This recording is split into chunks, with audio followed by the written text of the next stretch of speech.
Así que, bueno, vamos a tratar de contarles un poco algunos secretos que vienen de las neurociencias, y lo abrevié para no poner psiconeuroinmunoendocrinología, que es tan largo, abrevié y puse psicoinmunología, porque la idea es que el conocimiento no quede en el ámbito científico, sino que el conocimiento tiene que estar al servicio de la comunidad para que todos vivamos mejor. Esa es la idea, nos tiene que servir.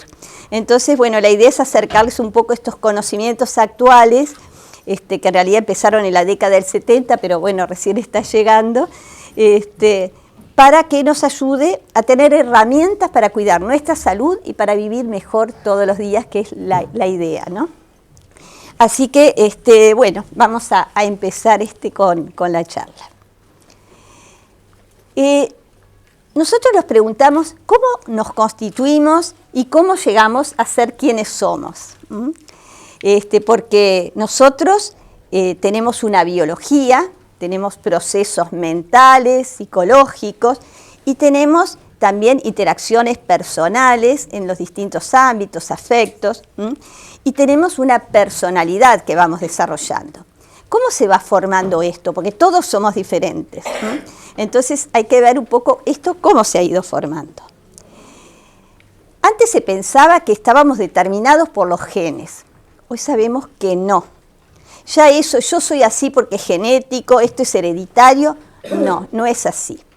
Los genes, hay dos tipos de genes, bueno, no vamos a entrar en eso, uno es de plantilla, otro de transcripción, pero hay cosas que se manifiestan desde el vamos, tenemos ojos azules o verdes o determinadas características, pero en general nuestros genes, que se llaman de transcripción, se manifiestan si tienen una señal que ayuda a que se expresen. Entonces ustedes conocerán muchas personas que capaz que tenían una vulnerabilidad para tener diabetes, o para tener cáncer, o para tener distintas cosas, pero eso estaba dormido toda la vida y nunca se había expresado. Pero aquí, que pasa algo, les ocurre, no sé, un duelo importante, una pérdida, y ahí aparece esa vulnerabilidad que se expresa. Eso es algo que capaz que lo han visto en los medios de comunicación, que se llama epigenética.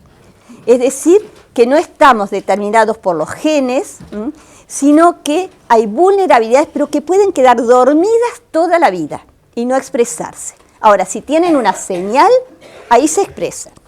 Y la señal puede venir de muchas maneras.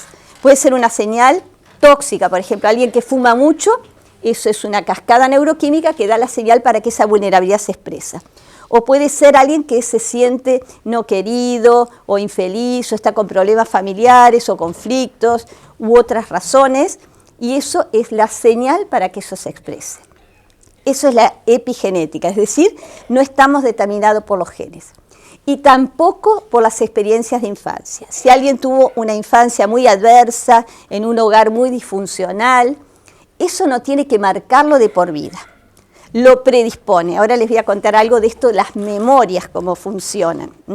Los predispone, pero eso es pasible de generar otras cosas. O sea, tampoco podemos decir, no, pues yo tuve una infancia y por eso soy así. No, nos condiciona, pero podemos construir nuevas cosas. Podemos ser protagonistas de nuestra vida y no estar determinados ni por los genes ni por las experiencias de infancia. Y eso está demostrado científicamente.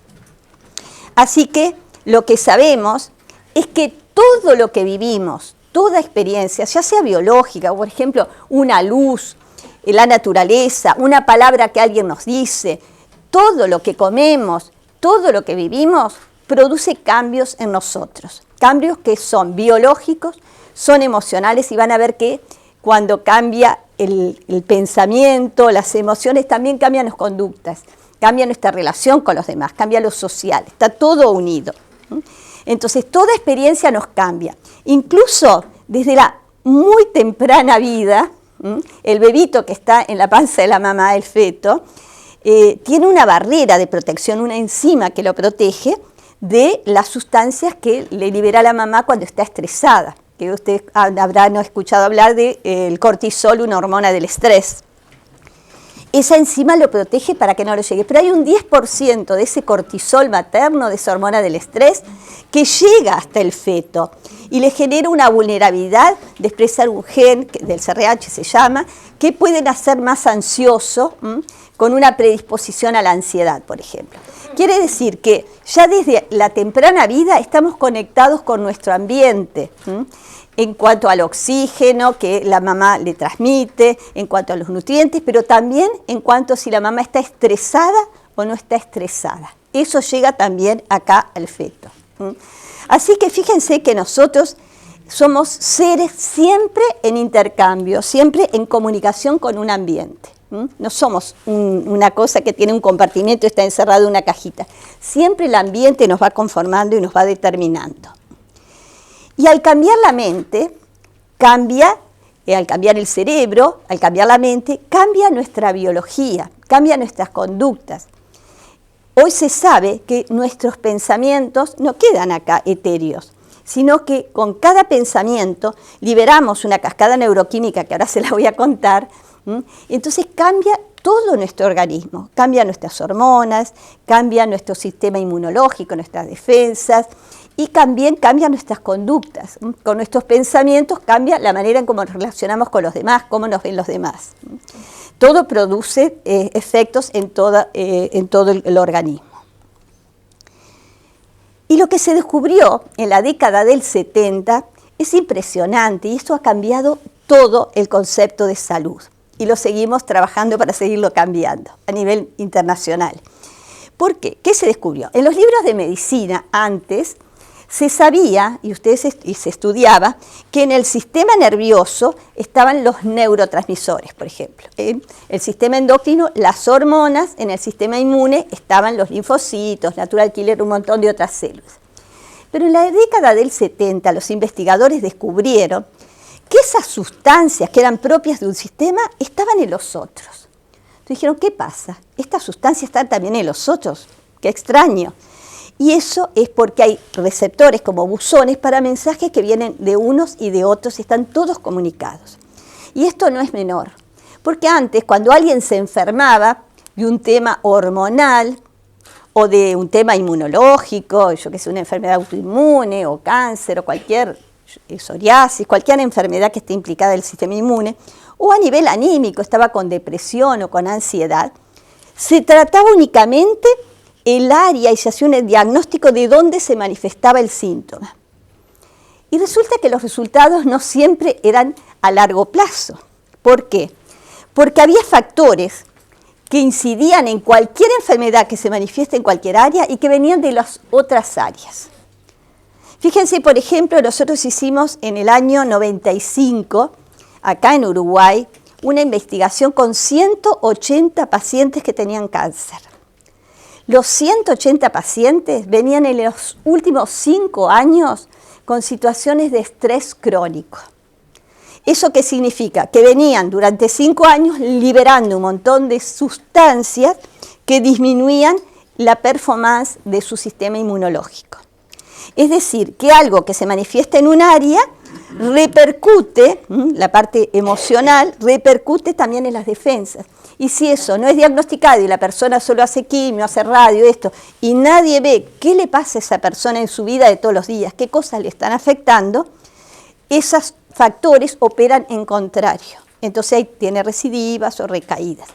Lo mismo otros cambios, por ejemplo, si la mujer está por menstruar, se dice, che, te estará por pasar algo porque estás un poco nerviosa. ¿Por qué? Porque cambios hormonales cambian la parte anímica. O si alguien está con gripe, cambia el sistema inmunológico, no le importa nada si llamar al trabajo, si no. O sea, cambia también el estado de ánimo. Es decir, que un cambio en un sistema produce cambios en el propio sistema, pero también en los demás. Y eso cambia la estrategia en salud. Y después voy a hacer una pequeña referencia a algunos aspectos biológicos de qué comer o cómo dormir, algunas cosas del sueño, de la alimentación, del ejercicio, que eso nos une a muchos. Pero voy a hacer una alusión primero a que en la psiconeuroinmunología se considera que hay que siempre, y nosotros en nuestra vida de todos los días, para saber que estamos cuidando bien de nuestra salud y de nuestro bienestar, tenemos que pensar en 5 áreas. Por eso hablaba de 5 secretos de las neurociencias. Porque a veces pensamos solamente en un área biológica.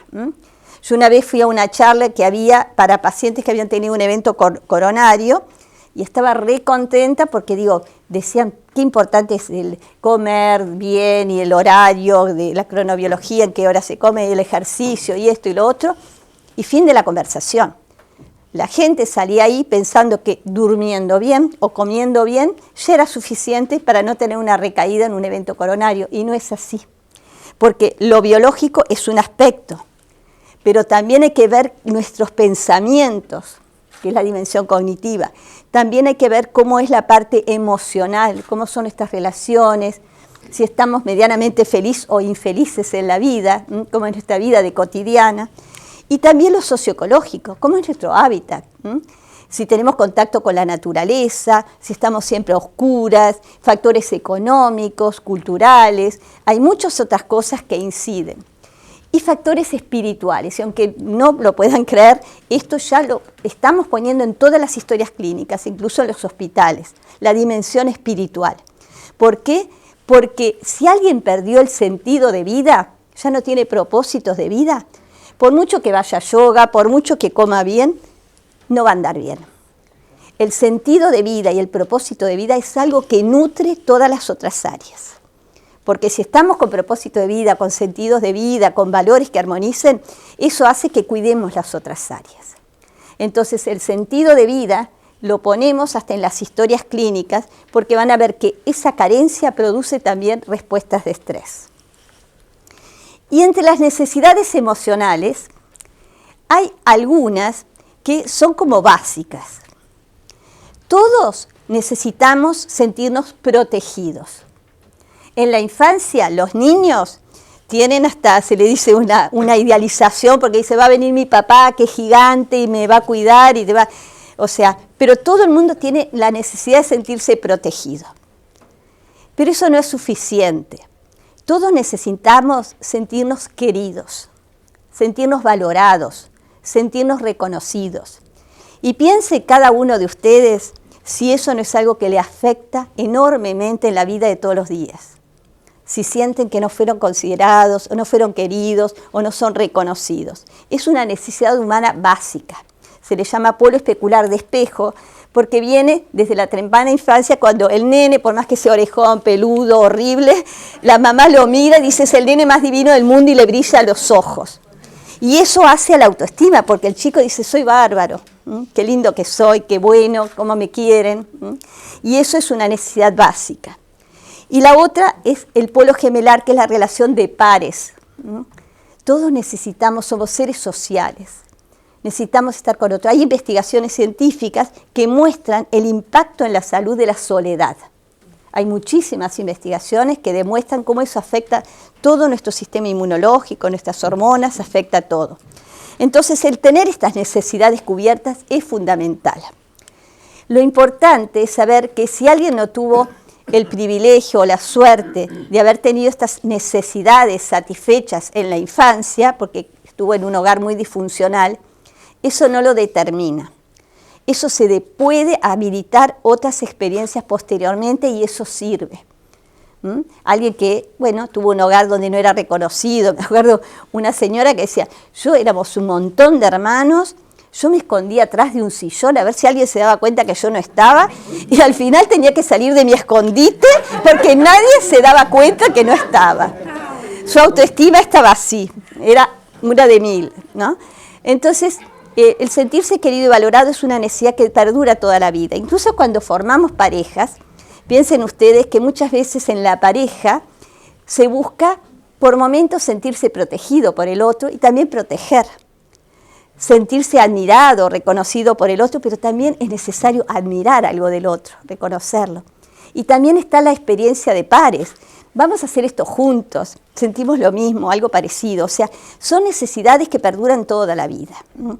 Pero si estas necesidades están insatisfechas, traen problemas. Entonces, por ejemplo, el que tuvo fallas, se le llama empáticas, de empatía, en el polo especular, después de grande capaz que tiene un desarrollo de una personalidad que se llama histriónica. Antes se decía histérico, ahora se dice más suave, histriónico. Donde busca impactar en el ambiente, llamar la atención, en realidad está buscando afecto, está buscando ser reconocido. ¿tá? O alguien que tuvo fallas en el polo de protección busca en la pareja un padre que la cuide, etc. Y así eso repercute también en nuestras elecciones posteriores si eso no se repara, no se corrige. Así que esas necesidades son básicas. Pero lo que decíamos, por suerte existe lo que se llama neuro y nieplasticidad, y psiconeuroinmunoendocrina plasticidad, y se puede reparar y habilitar otras formas de funcionamiento. Entonces, si alguien tuvo fallas empáticas en la familia, puede compensar después con una maestra que lo valoraba, que le decía qué bien lo que haces y levantaba la autoestima, o con una vecina, o con una abuela, o con una tía, o en otras experiencias.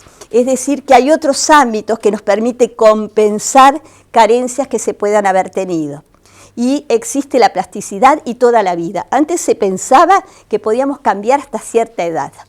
Hoy, gracias a Rita Montalcini, que creo que tengo una foto por ahí, es una genia, murió hace muy poquitos años, como no sé si 100 años o 96 años, ¿no? Por ahí, descubrió que tenemos plasticidad y toda la vida. Pero no solo por pensar en positivo, hay que darle las condiciones, ¿no? Es como yo digo, me voy a curar y sigo fumando.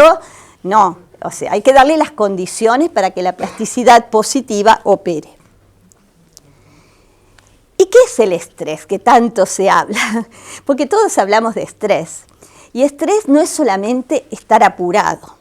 Hoy la definición que tenemos de estrés, que viene de Hans Selye, que era un investigador que hacía a las pobres ratitas, les hacía cosas horribles, les ataba una planchuela, las ponía en el calor, en el frío, las ponía en situaciones biológicas muy extremas y veía que producían toda una cascada neuroquímica, una úlcera duodenal y un montón de problemas. Y también Lázaro hablaba del estrés. Pero después, en la Universidad de Pensilvania y de Rockefeller, en la década del 70, los investigadores empezaron a darle otro cariz al tema del estrés. Empezaron a ver también cómo los factores psicosociales, emocionales incidían y cómo tenemos fases de alerta, tenemos primeros síntomas que nos alertan que algo no está bien. Y muchas veces ante esa fase de alerta, lo que hacemos la tapamos. Entonces el chico que está hiperkinético, que le pega a todos, que está agresivo en el colegio, le doy un calmante y ya está. O si alguien está mal todos los días con problemas digestivos, acá, tomo algo y ya está. Y no es así.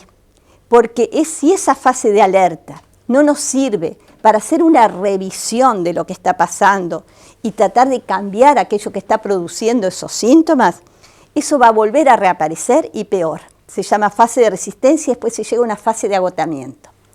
A mí me encanta un ejemplo que pone una autora que se llama Marilyn Ferguson, que es de hace muchos años, pero es un libro que está en las librerías y es muy vigente, se llama La conspiración de Acuario, que dice que es como un auto que va por la ruta, se prende en el tablero una luz roja.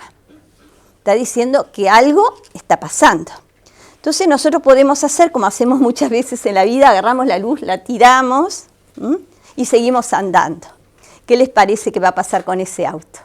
Si no se aprovechó a revisar qué es lo que estaba llevando al encendido de la luz, ese auto andará un tramo más y después se va a parar. Y capaz que algo se rompió, va a haber que repararlo. Hubiera sido mucho más fácil en el momento donde están los síntomas de alerta, revisar qué está pasando, tomar medidas para cambiar lo que lleva el encendido de la luz, para después poder seguir andando bien. No es que no se pueda reparar, sí, hay personas que llegan a la consulta ya en fase de agotamiento y bueno, se puede tratar de trabajar para generar nuevas condiciones de salud. Porque decíamos que hay plasticidad, pero da mucho más trabajo que si lo hacemos al inicio, cuando aparecen los primeros síntomas. Y los síntomas no son solamente biológicos, pueden ser síntomas emocionales, alguien que está triste, sin ganas de nada, sin ganas de levantarse, como que no tiene disfrute de la vida. Esos son síntomas. O alguien que está irritable, se pelea con todo el mundo, todo le molesta. Cuando estamos estresados, tenemos los sensores a 1000, como hiperactivados. Alguien apenas nos toca, ¡ay, me empujaste!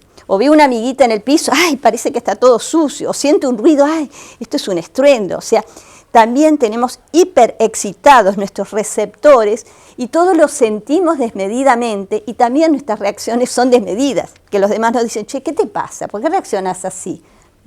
Porque todo lo sentimos con un tenor magnificado y también reaccionamos de esa manera. Entonces, esto es la teoría del estrés, donde se ve que son respuestas que se producen por insatisfacción de necesidades. Y las necesidades del ser humano son biológicas, necesidades de tener pensamientos que no nos estén dando vuelta en la cabeza y perturbando, necesidades emocionales, como decíamos, necesidades socioecológicas, económicas, de cómo es nuestra vivienda, nuestro barrio, el contacto con la naturaleza, y necesidades espirituales en cuanto a tener sentido de vida. Cualquier alteración de alguna de estas necesidades en cualquier área produce una cascada de estrés. Alguien que duerme 3 horas o duerme en horarios que no son de acuerdo a la cronobiología, que algo vamos a mencionar, o alguien que se alimenta mal, pero también alguien que está infeliz o insatisfecho en la vida, o que está con rasgos de personalidad acentuados, hostiles, agresivos, todo lo toma mal, con un pensamiento catastrófico, negativo. Todo eso son insatisfacción de necesidades y producen respuesta de estrés. A veces puede ser algo muy intenso, pero el estrés cuando es intenso tenemos la capacidad, después de un tiempito, de recuperar lo que se llama la homeostasis o el equilibrio. Estamos preparados para afrontar determinadas situaciones, no es que nunca nos pase nada en la vida, pero después nos recuperamos y volvemos a andar. Generalmente lo que es más dañino es por acumulación, cuando ahora me pasa esto, después esto, después esto, después esto, y bueno, pasó 1 año, 2 años, 3 años y yo sigo viviendo mal. Esa acumulación sí es la que es más dañina y produce procesos de enfermedad. O la exposición crónica. Crónicamente yo estoy expuesto a vivir, es como que, yo siempre digo, es como que si a vos, por más que sea alguien que te quiera muchísimo, te dice, entra a este cuarto y ese cuarto está totalmente lleno de un humo intoxicado, no entramos. Sin embargo, en la vida muchas veces permanecemos en situaciones tóxicas, vinculares, de familia, de pareja, de trabajo, de muchas cosas, respirando un aire tóxico y obviamente que nos intoxicamos. Y eso favorece procesos de enfermedad. Por eso es importante revisar cómo estamos viviendo en todas las áreas. Y el otro aspecto, que es importante, vamos a decir algunas palabras de personalidad, porque a veces no son las cosas que nos pasan, capaz que no hay tantos factores de estrés en las cosas que nos pasan, a veces es la manera en cómo las tomamos, que se le llama afrontamiento. ¿Cómo afrontamos la situación? ¿Qué capacidad tenemos de manejar esas situaciones, de resolverlas? Y eso que se llama afrontamiento tiene que ver también con las capacidades que fuimos y las competencias que hemos ido adquiriendo en nuestra personalidad para poder afrontar las situaciones. Entonces todo eso es el estrés. Y hay algo que se llama eustrés, porque en realidad esto que estamos hablando de estrés es distrés o estrés negativo, pero así lo formuló los que crearon la teoría del estrés, pero nadie va a ir a la oficina y decir estoy distresado, porque queda como absurdo, porque todos nos hemos acostumbrado a hablar del estrés como algo negativo, así que lo seguimos hablando de esa manera, estrés como algo negativo, pero en realidad sería distrés de acuerdo a las formulaciones. Y hay un eustrés que es positivo, que es eso que todos necesitamos un poquito de activación, que es propia de la vida. Entusiasmarnos con algo, o vamos a festejar un cumpleaños, estamos un poquito estresados, pero positivamente, es como una motivación que nos activa, y ese eustrés es positivo. Las fases ya las dijimos, alostasis también, que es como se le llama ahora la teoría del estrés, sistemas de alostasis. A ver si lo tengo acá, Esto de que desarrollaron en la Universidad de Pensilvania, y de Rockefeller, Steele, Nair y otros, McEwen, otros autores, es que los sistemas que se ponen en funcionamiento para recuperar el equilibrio, toda esa cascada neuroquímica, si nosotros abusamos de ello y hoy, mañana, pasado, todos los días, meses o años lo tenemos activado porque estamos siempre con situaciones insalubres, situaciones de estrés, eso se llama un abuso de esos sistemas de alostasis. Eso lleva a un esfuerzo para seguir viviendo. Ya no se vive, se sobrevive, no se vive bien. Eso se llama carga alostática. Me encantó esta imagen porque es como que se va caminando por la vida, pero con una mochila muy grande arriba. Y eso afecta el disfrute. Entonces, cuando pasa eso, bajan también sustancias neuroquímicas como es la serotonina, que la habrán oído nombrar, factores neurotróficos, bueno, un montón de sustancias que tienen que ver con el bienestar. Todo gris. Y todo gris. Por eso me encantó cuando vi esa foto, yo dije, esto es para representar la carga alostática, porque es bien, no se van a olvidar, que es cuando alguien camina por la vida, pero con una carga, no disfrutando de la vida. Y cuando bajan todos esos factores, porque realmente cuando estás mal, no haces las cosas que te hacen bien. Si alguien está mal, no tiene ganas de cocinarse, no cerrar la persiana, quiero estar a oscuras, no tengo ganas de ver amigos, no voy a gimnasia, no hago esto. O sea, generalmente cuando alguien está mal, deja de hacer las cosas que le hacen bien. Entonces la situación empeora, es cuando más hay que proponerse, aunque no tenga ganas, lo voy a hacer porque sé que eso es saludable y me va a ayudar a salir de esta situación. Entonces bajan esos factores neurotróficos, serotonina y todo eso cuando aumentan también las hormonas del estrés. Eso es carga alostática. Y me había salteado una antes, que esto no se asusten, es simplemente para que sepan que todo esto que hablamos teóricamente tiene una base científica, una base neuroquímica, que es cuando decimos que estamos estresados, con distrés por insatisfacción de necesidades, sea de sueño, alimentarias, emocionales, de falta de sentido de vida, de lo que sea, se produce toda una cascada neuroquímica que en realidad eso viene de la época del hombre primitivo. Cuando se tenía que enfrentar al león, tenía toda una cascada neuroquímica que le permitía correr, esconderse, salir, entonces tenía taquicardia, se le elevaba la presión arterial, tenía un montón de cambios en su organismo para enfrentar a esto, pero después desaparecía el león y todo recuperaba su homeostasis, su homeodinamia, su equilibrio. El tema es que el león muchas veces en la sociedad actual no está en la selva, está dentro de la casa, está en el trabajo, está en la calle, está en muchos ámbitos y muchas veces no se va. Entonces, ¿qué pasa? Esta cascada neuroquímica perdura días o años, y ahí es que se producen procesos de enfermedad. Esta cascada tiene nombre, hay una parte que es el sistema neurovegetativo que lo vemos. Cuando estamos estresados a veces nos dicen, ¿qué te pasa que tenés esa cara? Porque tenemos midriasis, se dilatan las pupilas, tenemos taquicardia, nos ponemos rojo, empalidecemos, hay un montón de cambios que son neurovegetativos, liberamos la famosa adrenalina, noradrenalina, un montón de sustancias, pero hay otro eje que no se ve y que ocurre en nosotros cuando estamos estresados, que es el eje hormonal, como hormona liberadora de corticotropina, CTH, cortisol, que es muy conocido, hay un montón de sustancias que se liberan, y tanto la adrenalina como el cortisol inhiben nuestras defensas, inhiben nuestro sistema inmune, entonces ahí nos enfermamos, entonces decimos, encima de todo lo que pasa me enfermo. En realidad no es encima, es consecuencia de toda esta cascada neuroquímica que estoy teniendo que se producen procesos de enfermedad. Y eso afecta también el eje tiroideo, alguien puede debutar con hipotiroidismo, o afecta la fertilidad, o debutar con diabetes, se eleva el nivel de glucosa en sangre, por supuesto altera el sueño, la alimentación, todo lo que son las conductas basales. Así que cuando estamos distresados es momento de hacer, como decíamos con el auto, de parar, ver qué es lo que me está pasando, qué es lo que no está ayudando a mi salud y a mi bienestar, porque si no, esto se llega a esa fase de agotamiento. Y hay cosas que a veces nos pasan y que decimos, ¿de dónde viene esto? No lo entiendo. Porque hay cosas que vienen de las memorias. Si yo les pregunto a ustedes, ¿ustedes se acuerdan de antes de los 2 años? ¿Tienen muchos recuerdos? No que hayan visto fotos o que les contaron anécdotas, que realmente se acuerden de antes de los 2 años. A los 7. No. De los 2 años sí me acuerdo.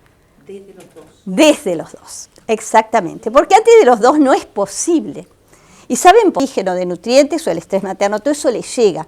Quedan memorias. ¿Qué son las memorias? Son como conexiones, que ahora les voy a mostrar, como circuitos que están como activados. ¿Vieron como un auto en el campo que pasa y deja una huella en el barro? ¿Tá?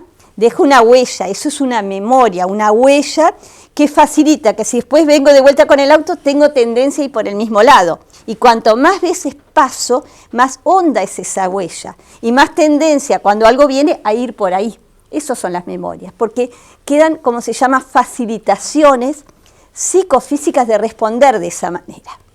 Pero esas memorias, antes de los 2 años, quedan, por ejemplo, activaciones en esta parte que es el sistema, está bien adentro del cerebro, se llama el sistema límbico, que tiene que ver con las emociones, ¿tá?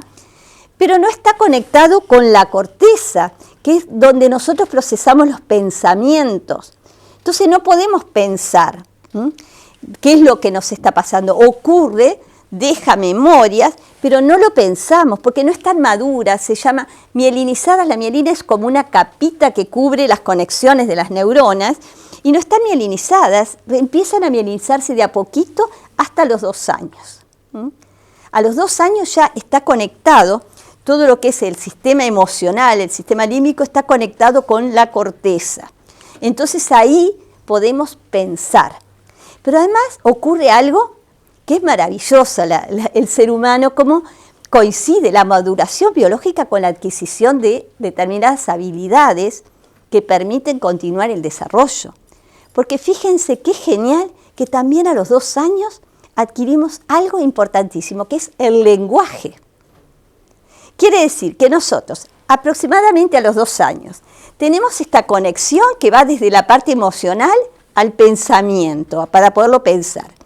Pero además de que están mielinizadas esas vías que están conectadas, tenemos lenguaje para ponerle palabras a las emociones. Y eso es maravilloso. Pero eso, como decíamos, somos seres sociales. Ustedes habrán leído situaciones de esos niños que permanecieron en la selva, aislados, sin nadie, que después no sabían hablar, no sabían que tenían conductas raras. Sí, porque necesitamos de un otro para hacer este proceso. Es la mamá que le dice al nene, ¿estás enojado o estás triste? Y le ayuda a diferenciar estados emocionales. O es la mamá que le dice, bueno, a ver, espera, el chiquitín que viene de la escuela y patea la mochila, etcétera, va y dice, bueno, para un minuto. ¿Qué te pasa? Le ayuda a poner en palabras las emociones. ¿Qué te pasa? ¿Te peleaste con un compañero? ¿Te robaron la merienda? ¿Qué sucede? Le ayuda a poner en palabras a las emociones. Pero después hace algo que es importantísimo y que es lo que muchas veces padecemos en la sociedad cuando alguien no tuvo esa posibilidad de quienes le ayudaran a regular las emociones. Porque esa madre, ese padre, la familia, le dicen, bueno, a ver, para un minuto, le ayudan a poner palabras a las emociones, pero después tienen que bajar esa activación que tienen acá. Dice, bueno, espera, en vez de ir y patear y pegar, vas a ir, vas a hablar, le vas a decir que no te gusta, que te robe la merienda, etc.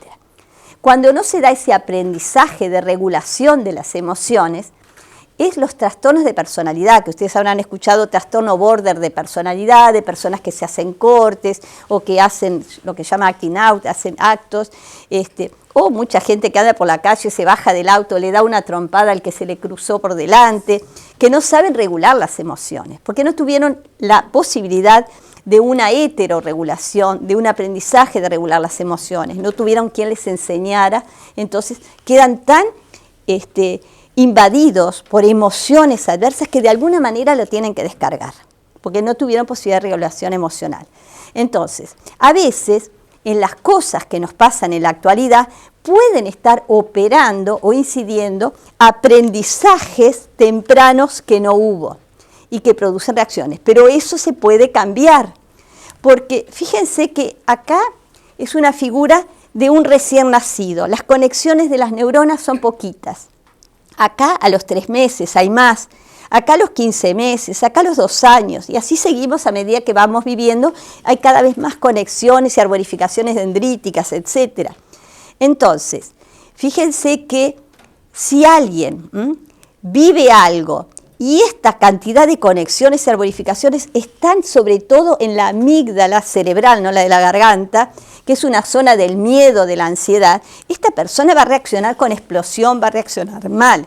En cambio, si toda esta arborificación de conexiones está en zonas más saludables, de circuitos de serotonina y de otras sustancias que son saludables, va a reaccionar de otra manera. Bueno, a ver, ¿qué pasa?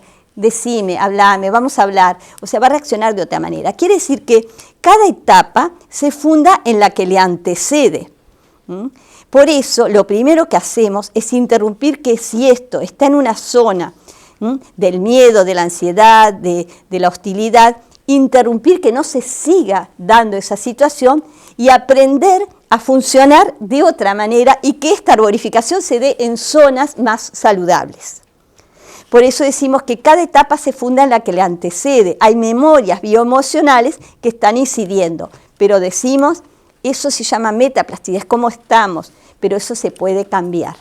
Pero hay que dejar de seguir en ese circuito y habilitar otras formas de funcionamiento, que después vamos a ver cuáles son las formas que tenemos que cuidar todos para tener más salud y bienestar.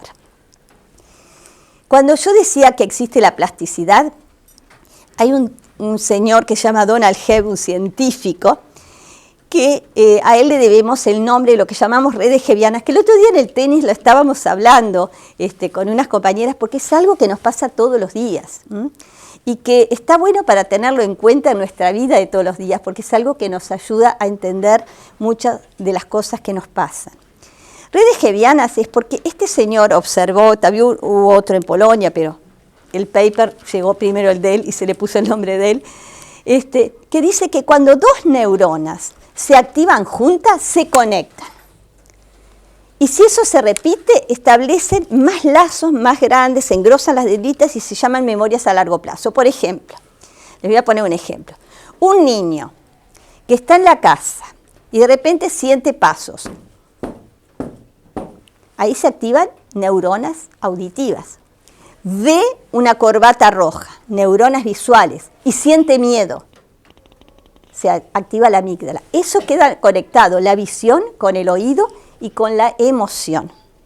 Si eso se repite muchas veces, esas conexiones, esas redes hebbianas, esas redes asociativas, quedan muy habilitadas, muy engrosadas. Entonces, otro día ve una corbata roja o siente el ruido y experimenta la misma emoción. Ahora, esto funciona para estímulos negativos, pero también para positivos. Y eso es importante, tenerlo en cuenta en nuestras parejas, en nuestras relaciones interpersonales, porque si yo cada vez que veo a mi pareja paso horrible y siempre es una discusión y siempre vuelve con lo mismo y qué sé yo, finalmente no me da ganas de verlo. ¿Tá? Porque quedan redes asociativas de una imagen con un estado emocional negativo. Y así con los lugares. Nosotros acá, por ejemplo, con el club, creo que tenemos redes hebbianas súper positivas. Es nuestro lugar de bienestar. Vemos el club y nos invade una emoción de alegría, de bienestar, porque hacemos cosas que nos hacen bien, porque estamos con otros que nos hacen bien. Son redes hebbianas positivas y nos da ganas de seguirlo repitiendo. Entonces hay que ser cuidadosos, que no queden esos anclajes negativos en muchas situaciones de la vida. Y que después decimos, no sé por qué nadie quiere estar conmigo, nadie me quiere ver. Bueno, pensemos. Ahí quedaron redes hebbianas asociativas de alguna manera negativas. Así que es importante reforzar las redes positivas, reforzar, volver a hacer aquello que hace bien y debilitar lo que no hace bien. Y nada es tan contagioso como el ejemplo, porque muchas veces las formas que tenemos de funcionamiento en la vida fueron aprendidas. Fíjense, y eso lo habrán visto, el señor que camina igual que el perro que camina igual que el señor, ¿no? Que dicen, son tal cual el dueño y el perrito. O realmente, a veces viene un padre y dice, yo no sé por qué este chico es tan hiperkinético. Yo no lo miro al padre y dice, igualito al padre. Claro. O, ¿por qué mi hija reacciona así? Y miren a la madre. ¿Tá? Entonces, nada es tan contagioso como el ejemplo. Y tenemos emociones básicas de alegría, de tristeza, de sorpresa, de enojo, de desagrado, de miedo, son como emociones básicas, y otra que se llama secundarias, la vergüenza, porque es más en contacto con otros, el desprecio, el orgullo, la envidia. Pero el tema que las emociones básicas podemos tenerlos, todos un día podemos estar más alegres, o un día podemos estar tristes, o podemos estar con sorpresa, o podemos estar un poco enojados, o con desagrado, o con miedo. Son emociones naturales humanas. El problema, cuando ellas se cronifican, o la intensidad, y de la alegría se pasa a la manía, que ustedes habrán visto alguna persona que está ya muy exaltada, es demasiado, ¿no? O de la tristeza se pasa a la depresión, o de la sorpresa se pasa a la obsesión, o del enojo a la ira o al odio, o del desagrado a una fobia, o del miedo al pánico, o el miedo que nos invade para siempre. Es decir, que ciertas características pueden ser normales o naturales en un momento, ¿tá? Pero hay que ver también el grado, la intensidad y cómo perduran, porque si no se pueden desarrollar trastornos de personalidad que están clasificados en un manual que se llama el DSM, es un manual diagnóstico de los trastornos de personalidad.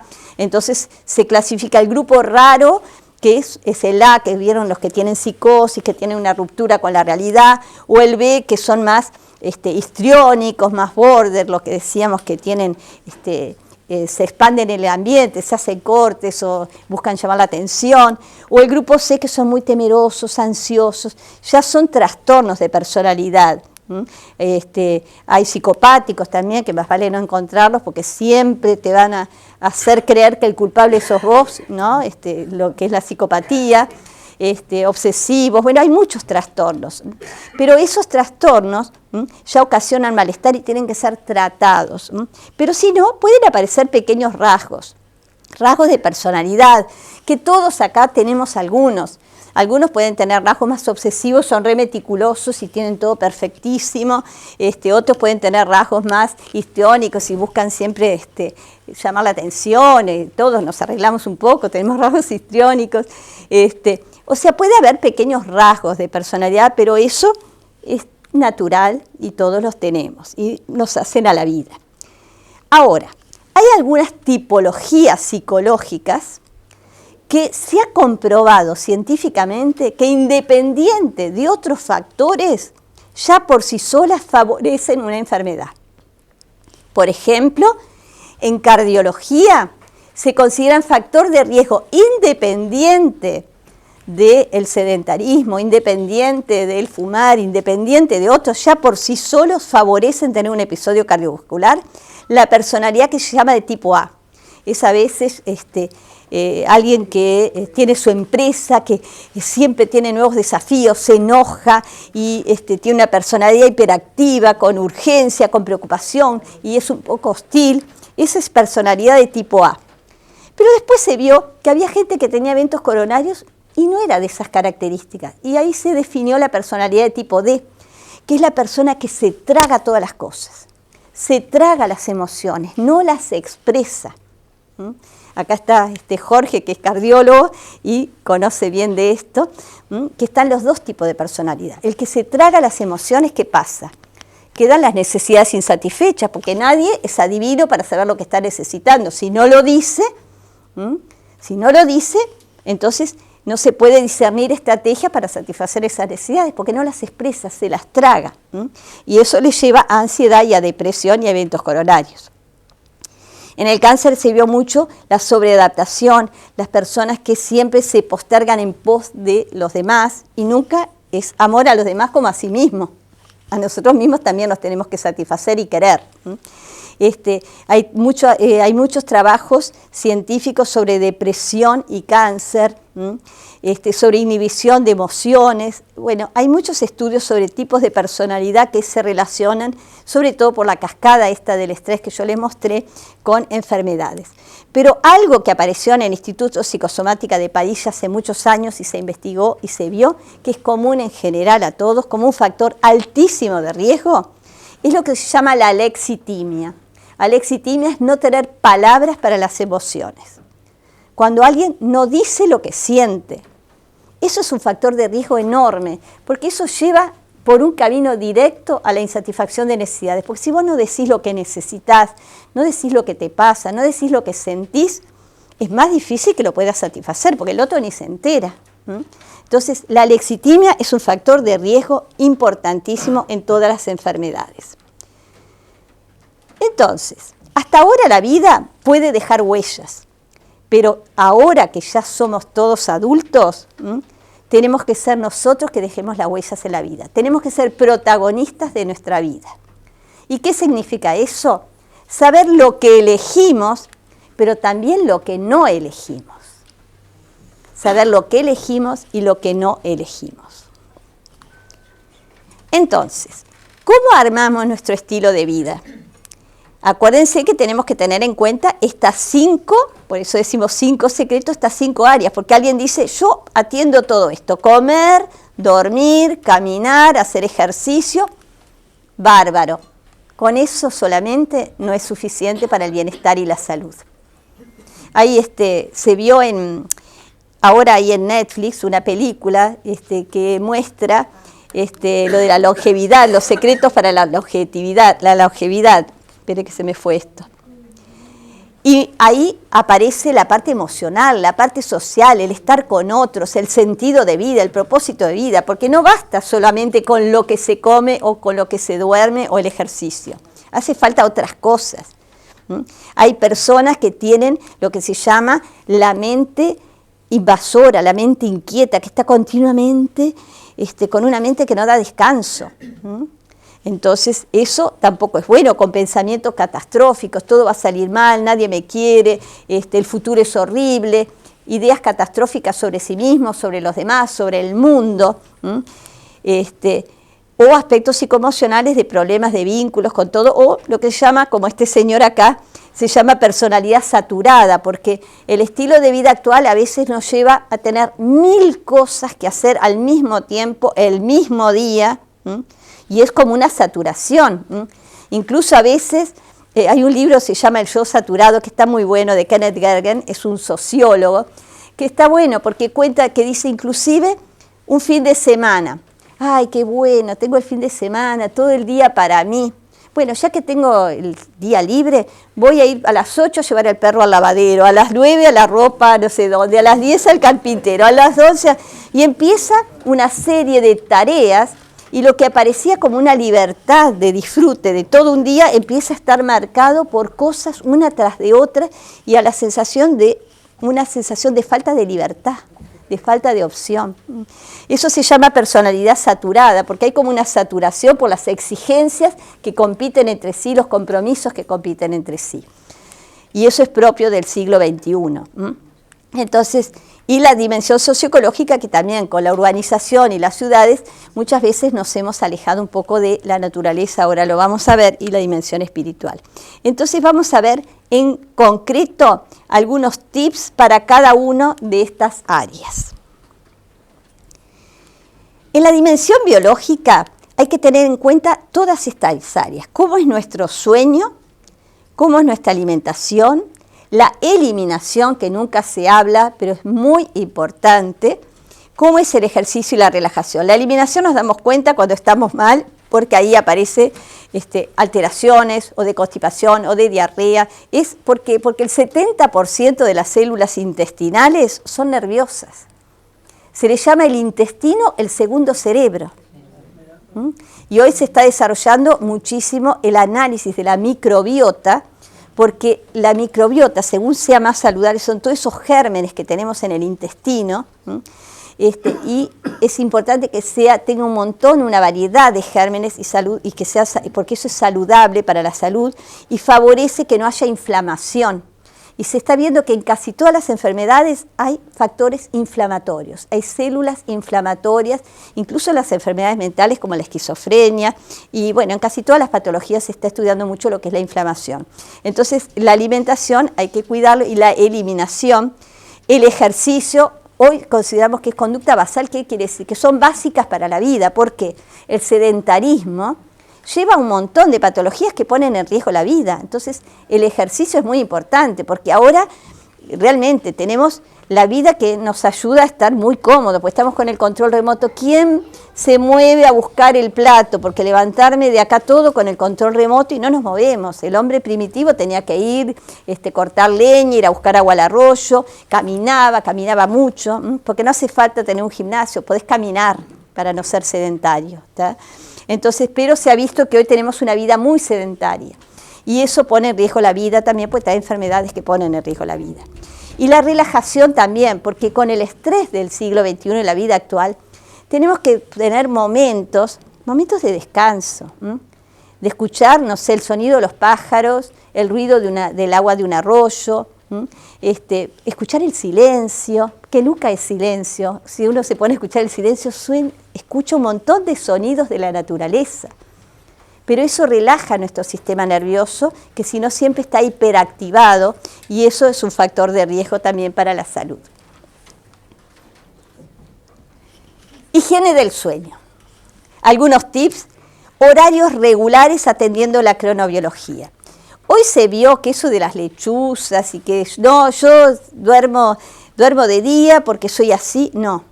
Hay una cronobiología, hay un funcionamiento que está pautado también por la luz del día, pero es un funcionamiento que tenemos todas las personas, que está en relación a otras sustancias que liberamos. A las 7 de la tarde empieza a bajar la temperatura de nuestro cuerpo, empieza a bajar el cortisol, que es una hormona de la actividad, de la vigilia, y nos prepara para el descanso, igual que la naturaleza, que empieza a apagarse, a quietarse los sonidos. Si alguien está en el campo, empieza a ver cómo se empieza todo a tranquilizar. Y nosotros, con la luz eléctrica, hay un investigador que es uno de los referentes mundiales en el sueño, se llama el doctor Cardinali, que yo siempre lo invito a las maestrías y a los posgrados porque es el que más sabe de sueño, para mí es un genio. Y él hizo investigaciones de cómo las ciudades están iluminadas durante la noche, hasta altas horas de la noche, hasta la madrugada. Hemos cambiado con la luz eléctrica muchas de nuestras funciones. Es preferible, si alguien tiene que preparar un examen o un trabajo, levantarse a las 4 de la mañana que quedarse hasta las 4 de la mañana. ¿Por qué? Porque se está forzando al organismo, cuando bajó la temperatura del cuerpo, bajó el cortisol y otras sustancias que tienen que ver con la vigilia, se lo está forzando a trabajar como en la vigilia cuando no tiene los recursos para ello. Entonces ahí saca de reservas de otras hormonas. En cambio, a las 4 de la mañana se eleva la temperatura del cuerpo, se eleva el cortisol, nos preparamos para la vigilia y entonces ahí lo que hagamos está acompañado de los recursos para poder hacerlo bien. Entonces no es lo mismo dormir de día que dormir de noche, ni tampoco largas siestas, una siestita de 20 minutos, que hay un truco que decía el doctor Cardinali, que si uno está sentado en un sillón con un libro en la mano, cuando se va a pasar al sueño profundo, porque el sueño tiene varias fases, cuando pasamos a la fase de sueño profundo hay una desconexión motriz y ¡pum!, se nos cae el libro. ¿Tá? Entonces ahí nos levantamos, fue una siestita reparadora, pero no pasamos al sueño profundo, que después no lo hacemos a la noche. ¿Tá? Entonces ese es un truco para poder dormir un pequeño descanso, una pausita, pero sin pasar al sueño profundo durante el día. Por eso acá dice no dormir durante el día, solo pequeñas pausas o hacer respiraciones. Hoy todos conocen lo que es mindfulness, atención plena, relajación, técnicas de respiración, están por todos lados y en internet también las tienen. Hacer como algunas pausas de respiración que son muy reparatorias. Ejercicio suave o actividad relajante o música o baño caliente antes de dormir para tener un sueño más reparador. Obviamente no ver cosas muy de tensión antes de dormir o tener una pelea o tratar problemas, déjenlo para el otro día. ¿Ya?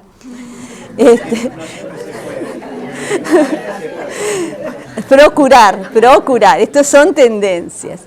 Y evitar estimulantes, café, bebidas de nochecita, cosas que sean muy estimulantes tampoco, porque estamos preparándonos para el descanso. Tenemos que preparar cada cosa que hacemos en la vida, dedicarnos a eso, cuidarnos.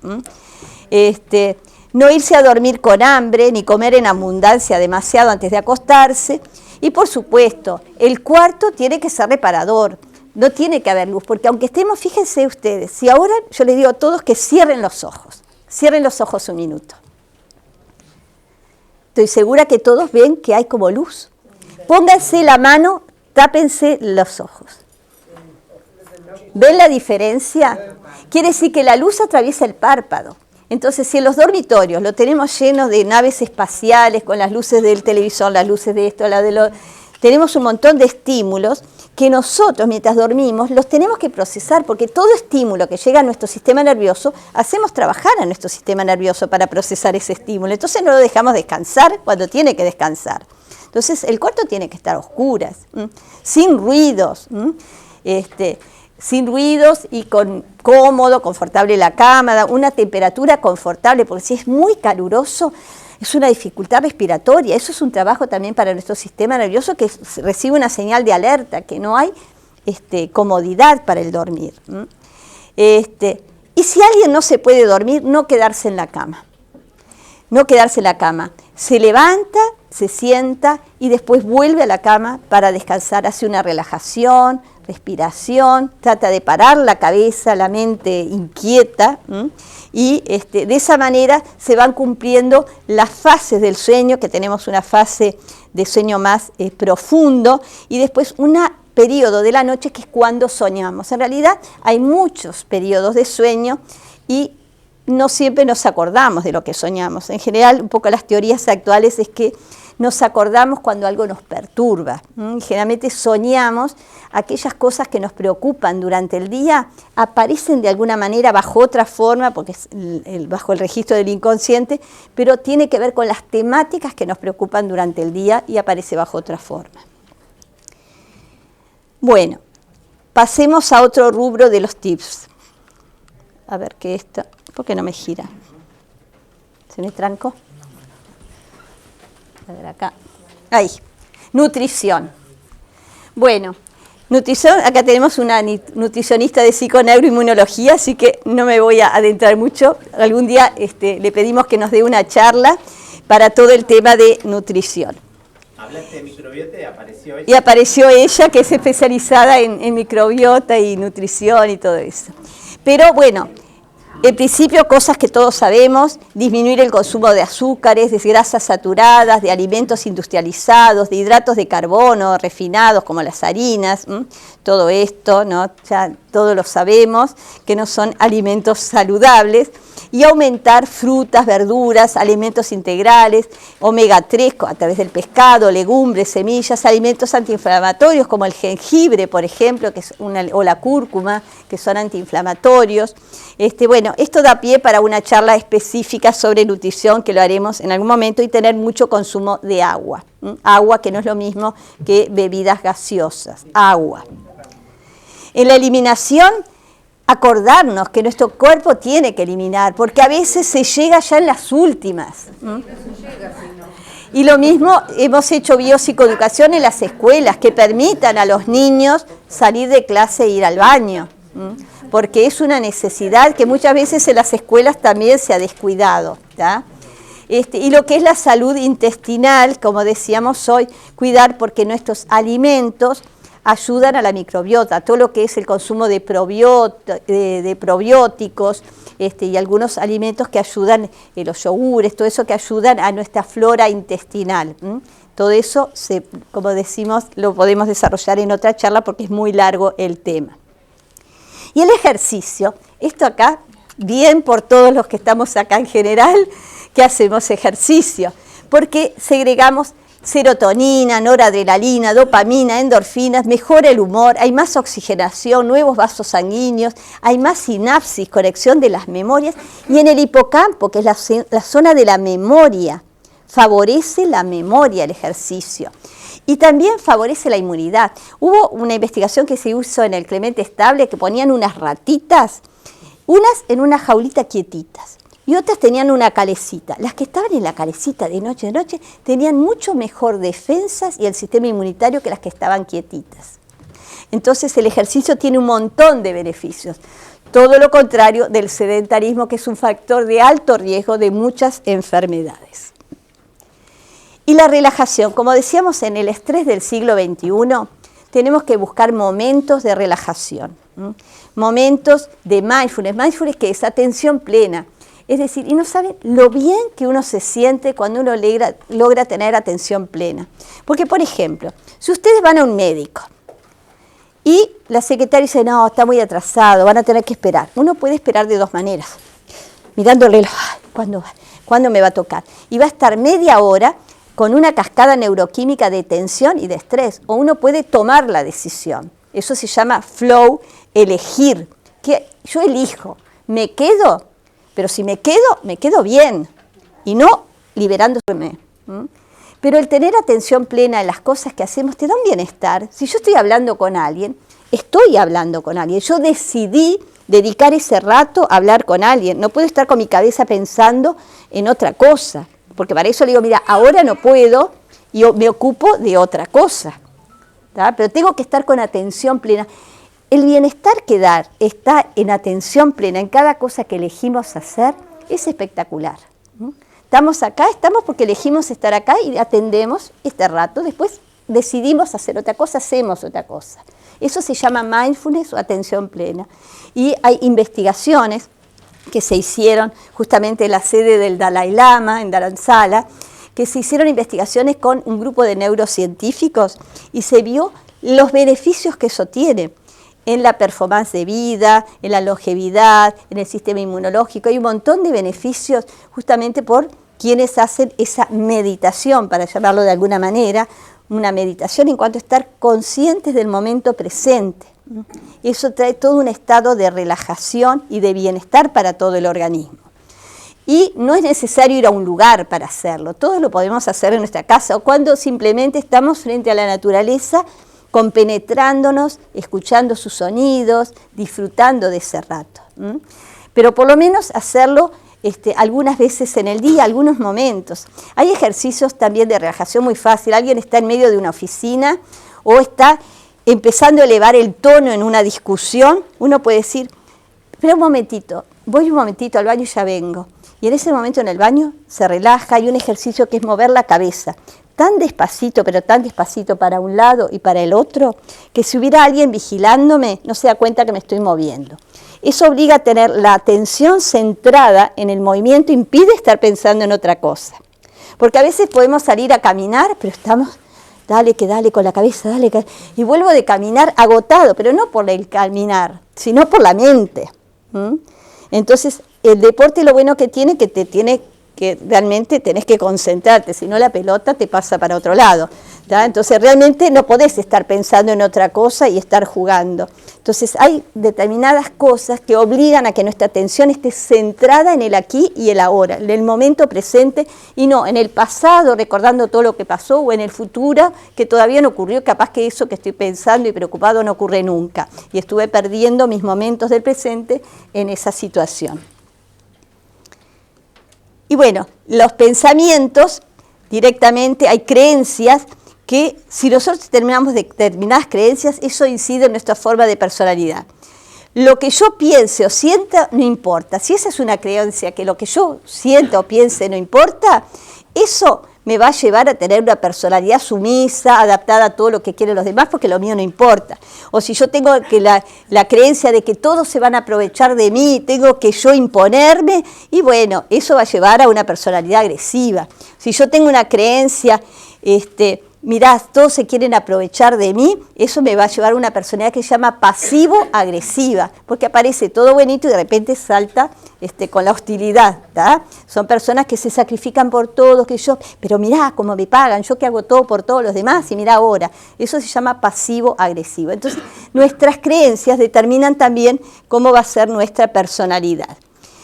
Y entonces es importante en la parte de cognitiva identificar pensamientos, creencias que están distorsionadas, eso que cuando alguien tiene un pensamiento catastrófico, que todo lo magnifica o lo minimiza o generaliza. Hablar en primera persona, yo pienso, yo siento, yo creo, asumir lo que uno siente, piensa y sabe que tiene el derecho de expresarlo, sin agresión, invitar al diálogo, con una escucha activa, con contacto ocular, no desafiante, y tomar decisiones, saber que se puede decir que no, saber también que hay derecho a cambiar. ¿Pero cómo? Vos me dijiste esto. Bueno, cambié. Tengo derecho a cambiar, porque reflexioné, hoy tengo otros elementos y cambié. Entonces, saber que eso existe y que hay un derecho a cometer errores, a cambiar. Y algunos tips de respuestas que se llama asertividad, que son eficientes. Por ejemplo, si alguien es muy hostil, bueno, poder decirle, mira, veo que estás muy enojado y no me escuchás, eso me afecta. ¿Podés escuchar lo que te quiero decir? Si no, hablamos en otro momento. Ante la interrupción o la imposición, déjame que acabe, después hablas tú. Escuché tu opinión, voy a evaluar qué hacer. Ante una persona inhibida, como no te expresás, no sé qué pensar, no sé qué te pasa, no sé qué sentís, ¿me podés comentar lo que te pasa o tu punto de vista? Ante una crítica del otro, esto es importante, diferenciar el ser del hacer, y sobre todo con los niños. Una cosa es a un niño decirle, sos torpe, a esto que estás haciendo, lo estás haciendo de una manera que lo puedes hacer de otra.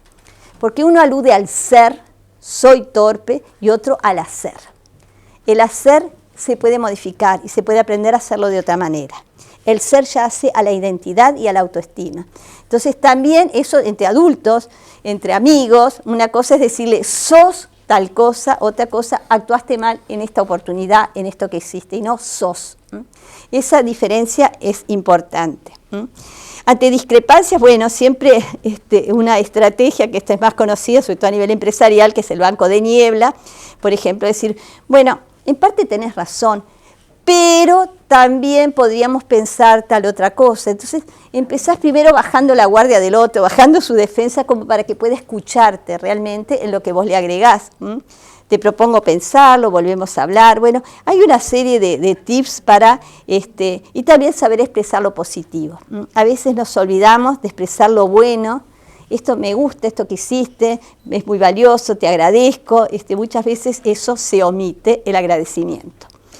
En la dimensión psicoemocional ya la hemos desarrollado mucho, que es todo como vamos haciendo una línea de la vida y todo lo que vamos viviendo va dejando como esos circuitos, esas redes gebianas que hablábamos, esas redes asociativas, esos circuitos facilitadores de respuesta y siempre pasibles de plasticidad, de cambiarlo, de hacer nuevas estrategias de funcionamiento. ¿tá? Entonces es importante la dimensión psicoemocional tener en cuenta de identificar si hay cosas que nos pasan que vienen por memorias temprano, como decíamos antes de los 2 años, donde no estaban mielinizadas las vías que iban al pensamiento, que son memorias que no las pensamos, no las tenemos conscientes. Porque ahí, bueno, buscamos ayuda, para algo existe la psicoterapia, se busca ayuda para identificar un poco esas cosas que hoy están apareciendo, porque yo siempre reacciono con agresividad cuando alguien me pide algo. Bueno, hay que entender por qué, vamos a buscar la razón para modificarlo y identificar qué cosas nos producen respuestas de estrés en nuestra vida cotidiana, de cualquier dimensión y de la dimensión emocional. Es un tema de pareja, es un tema laboral, es un tema con mis amigos, es un tema mío, de la manera en cómo yo me autoevalúo, en mi autoestima, que pienso que nada de lo mío sirve. O sea, identificar qué cosas están produciendo ese malestar y esas respuestas de estrés, para de esa manera potenciar el bienestar. Y de esa manera gestionar los pensamientos, regular, como decíamos, las respuestas emocionales, poder desactivarlas si no hubo un aprendizaje de heterorregulación en la infancia. La flexibilidad es salud. La flexibilidad es salud, la tolerancia. Eso es importante, por supuesto, sin dejarse pasar por arriba. O sea, hay que saber decir, mira, esto no lo voy a permitir, no me hace bien, no me gusta. O sea, no quiere decir todo paz y amor cuando de repente hay situaciones que no lo son. La autonomía, la autoestima, una visión positiva de sí, de los demás, y lo que decíamos, la motivación y los propósitos y los valores que nos dan sentido a la vida. Y la dimensión ecológica, hay que tener en cuenta estos factores sociales, económicos, culturales y físico-ambientales. Y recordar que hoy se sabe que el altruismo, el ser solidarios, son valores que armonizan, pero además hacen bien a la salud. Porque son valores, porque somos seres sociales y van a ver que el hacer el bien, el convivir con otros de una manera solidaria, hace bien. Y ser solidarios con el ambiente en cuanto a todo lo que es la contaminación, el reciclaje, y también estímulos olfativos, auditivos, que son estresantes para la comunidad. Y también en lo que es ser solidario con los que son más vulnerables en sus condiciones de vida. porque somos muy privilegiados en muchas cosas, pero bueno, hay gente que no lo es y está bueno poder ponerse en lugar del otro y ser solidarios. Y promover el contacto con la naturaleza. Hay investigaciones, por ejemplo, que se vio la evolución diferente de pacientes que tenían una ventana que daba algo verde, se veía que la evolución era distinto que los que veían un paredón.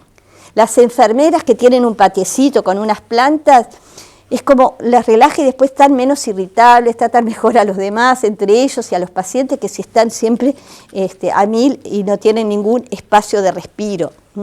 Eso se ha visto en la recuperación posoperatoria y bueno, los hospitales con más recursos contemplan todo esto en su arquitectura hospitalaria, ¿no? De tener estas cosas en cuenta, de contacto con la naturaleza, porque ayuda a la rehabilitación. Son estímulos visuales, estímulos auditivos que producen una cascada neuroquímica que promueve, se llama factores neurotróficos, factores saludables. A través del contacto con la naturaleza, el caminar sobre la tierra, el grounding, hay un montón de cosas que han demostrado que el contacto con la naturaleza es salud.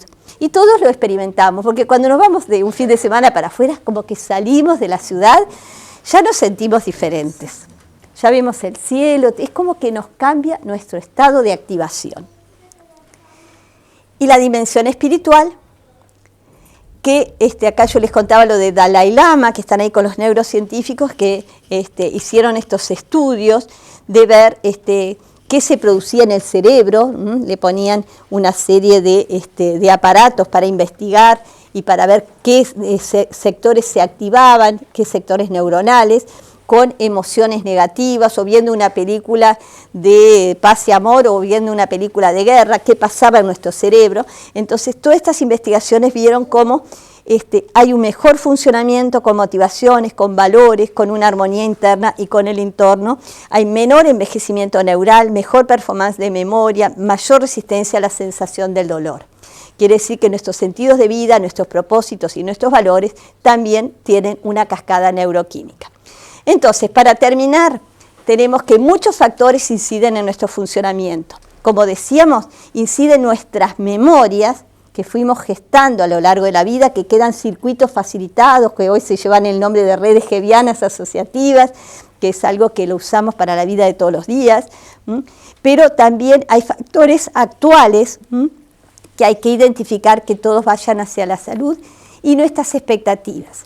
Y uno puede decir, el futuro no ocurrió, entonces, ¿qué tiene que ver con mi realidad actual? Sin embargo, hay un científico que se llama Antonio Damasio, que habla de memorias del futuro.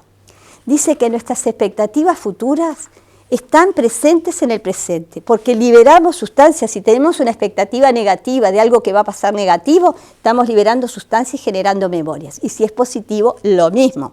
Por eso habla de memorias del futuro. Entonces también hay que tener cuidado con estas expectativas futuras, porque si son negativas, en ese momento estamos generando realidades en nuestro organismo. Entonces hay que trabajar también con eso. Y bueno, la relación de todos los sistemas, que es la psiconeuroinmunoendocrinología, que ya se las expliqué. Entonces, la tarea es identificar las causas del desequilibrio cuando estamos que algo no están dando bien. Tenemos síntomas en el cuerpo, o anímicos, o en lo social, que nos peleamos con todos, o que estamos inhibidos. Cualquier síntoma, analizar qué cosas han generado esos síntomas. En el cuerpo, o anímicos, o en lo social, que nos peleamos con todos, o que estamos inhibidos. Cualquier síntoma, analizar qué cosas han generado esos síntomas para cambiarlos. Porque existe plasticidad, y está Rita Levi-Montalcini, que es la que yo les contaba, una genia, que es la que descubrió los factores neurotróficos cerebrales, que podemos cambiar toda la vida, no solo hasta cierta edad, hay que darle las condiciones. 103 años. 103 años, falleció hace poquito, una genia. Y bueno, el cerebro procesa unos 400.000 millones de bits de información cada segundo, de las cuales somos conscientes de unos 2.000. Por señales del cuerpo o señales del ambiente. Pero el lóbulo frontal selecciona datos en los cuales prestar atención, porque no podemos atender a todos. Por eso nuestra mente y nuestros pensamientos producen emociones y producen conductas. Por eso tenemos que elegir qué atender. Y durante cuánto tiempo atender eso. Elegimos, me quedo acá, voy a estar conectada con el otro, hablando, no pensando en otra cosa, sí. O estoy leyendo, llego al último renglón, tengo que volver al primero porque no estaba atento a lo que estaba haciendo, estaba pensando en otra cosa. Entonces, tenemos que elegir qué atender y durante cuánto tiempo. Porque todo lo que vamos viviendo nos va formando y conformando. Y para terminar, una frase que dice: la peor traición que te puedes hacer a ti es no hacer aquello por lo cual te brillan los ojos. La fuerza del pensamiento favorece la creación de la realidad que deseamos. Reemplazar el deseo, siempre estoy queriendo algo más, por el gozo, por el disfrutar de lo que tenemos, de lo que hacemos, estar siempre pensando en algo más. La agitación por el sosiego. El odio por la compasión. Siempre decimos compasión al otro y a sí mismo. Tus creencias se convierten en tus pensamientos. Tus pensamientos se convierten en tus palabras. Tus palabras se convierten en tus actos. Tus actos se convierten en tus hábitos. Tus hábitos se convierten en tus valores. Y tus valores se convierten en tu destino. Todo lo que vivimos al momento ya es pasado y ya estamos en el futuro y así sucesivamente. Por eso centrarse en el fluir. Flow es un libro que está en todas las librerías, que es muy bueno, que habla de este tema, de elegir en cada momento lo que queremos vivir y disfrutar de lo que se vive. Somos una unidad cuerpo, mente, entorno. Atender solo a un efecto, solo a lo biológico, o solo a los pensamientos, o solo a esto, o solo a esto, no es suficiente. Necesitamos atender al cuerpo, a los hábitos cotidianos, a la mente, a los pensamientos, a los afectos, a las relaciones interpersonales, a nuestros factores de personalidad, cómo afrontamos las cosas, atender la naturaleza, lo sociocultural, lo económico, lo físico-mental, y lo espiritual, el sentido de vida y los propósitos. Y bueno, esta es la idea, y plantear que justamente nosotros tenemos acá, que lo ponía yo acá, este lugar que tenemos redes gevianas, como decíamos, vemos el club, tenemos emociones positivas porque tenemos asociaciones de vivencias muy lindas. Acá todos venimos a nutrirnos de cosas que nos hacen bien, ya sea el canto, las cartas, estar con otros un ratito, el que está solo, viene acá a intercambiar, el deporte. Tenemos esas redes gevianas que forman parte de nuestra vida. Compartimos muchas cosas, compartimos estos espacios que nos brinda Isabel, de espacios culturales, que también nos nutren en otras áreas, encuentros sociales y amistad. Esto es salud y esto es bienestar. Pero no hay que olvidar que no basta eso, hay que atender y revisar todas las demás áreas. Recuerden eso, una sola área atendida no es suficiente.